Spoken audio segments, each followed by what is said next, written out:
Hello guys, welcome back to the channel. In today's video, I'm going to show you how to add beat mark to match cut on InShot application.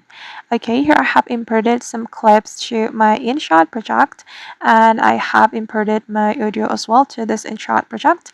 And if you want to add beat mark to match cut, we have to tap on the audio like this, and we're going to scroll all the way to the right until we find the beat option.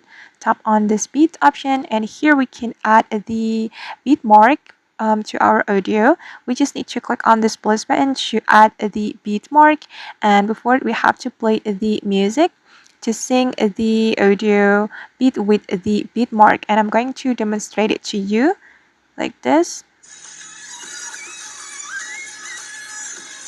Okay, you can do it one by one.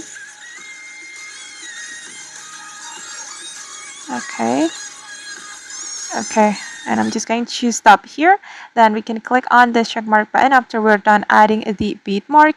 But if you are not satisfied with the results, you can clear the beat mark by tapping on this icon. And I'm just going to click on the check mark.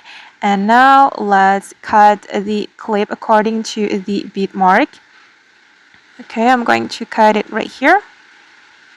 You can click on the split button or split option to help you remove the part of the clip.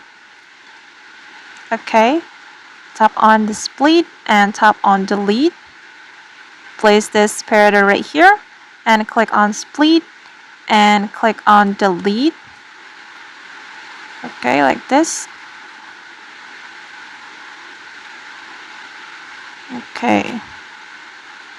Okay, and I think it's done, and now let's just take a look at the final result.